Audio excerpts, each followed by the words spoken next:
question of the day from PrepSolution's complete bundle lives in the leadership domain under inclusive mindset. It tests a principle that is older than most HR technology by 50 years and is still the single most misapplied rule in modern hiring tools. A new AI screen, a legacy legal standard, and a mismatch hiding in plain sight.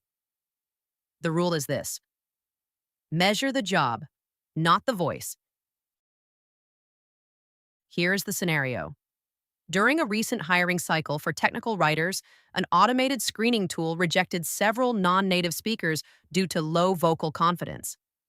The job description explicitly states the position requires only written fluency, no verbal presentations. What is the most appropriate action to address this?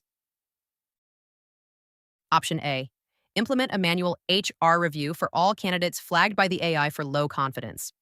Option B, provide impacted non-native speakers with an alternative human-led verbal interview. Option C, disable the vocal analysis feature. Implement a standardized written skills assessment. Option D, request the vendor adjust the algorithm to normalize vocal cadence across populations. Pause here, pick your answer. Ready? 3 of these answers try to repair the broken tool. Only one asks whether the tool belongs in this process at all. The correct answer is option C. Disable vocal analysis. Use a written skills assessment. Here is the test the scenario is actually asking you. Does the selection tool measure a skill the job actually requires? The job requires written fluency, technical editing, grammar precision. It does not require vocal confidence, or cadence or tone, or any audible skill at all.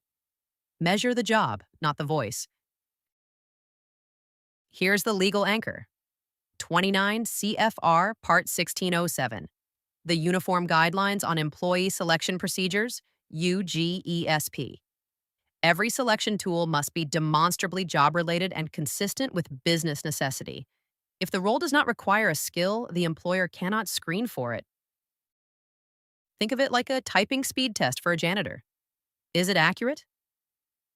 Sure, the number is real. Is it job-related? No. Janitors don't type to do the job, so the test is invalid, regardless of how precisely it measures typing.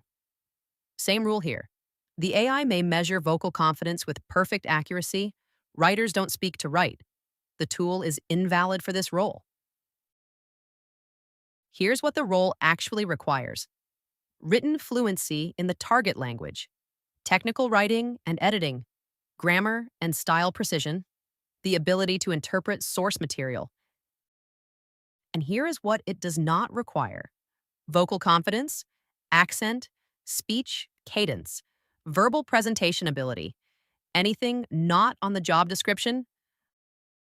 A selection tool that rejects candidates on a skill the job does not require is invalid, regardless of whether a human or an algorithm applies it. Now here's the deeper layer. This is also an adverse impact risk. Vocal confidence scoring statistically disadvantages non-native speakers and several protected groups. When a non-job-related trait correlates with a protected class, the tool is not just invalid, it is discriminatory. Title 7, UGESP, EEOC enforcement. All 3 apply. Now, why the other 3 options fail? Option A, add a manual HR review layer. Reviewing the output of a fundamentally invalid tool doesn't validate the tool. You are reviewing signal that should never have been generated. The rejections still rest on a non-job-related criterion. Measure the job, not the voice.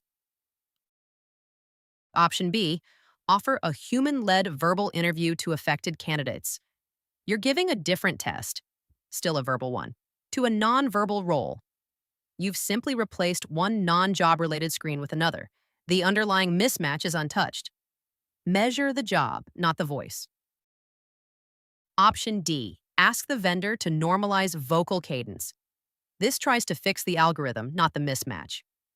Even a perfectly fair vocal confidence measurement is still irrelevant to a written-only role. You're sharpening a tool that has no business on this job description. The pattern to remember: On any selection tool question, ask whether the skill measured appears in the job description. If not, disable or replace the tool. New technology, old rule.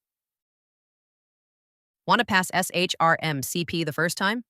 PrepSolution gives you 1,500 practice questions, 3 full mock exams, 600 flashcards, and the SJI Strategy Masterclass. $876 of value, $249.99 for 12 months, or $179.99 for 6 months. One payment. Get it at prepsolution.com/exam/SHRM-CP. Thanks for watching. See you tomorrow.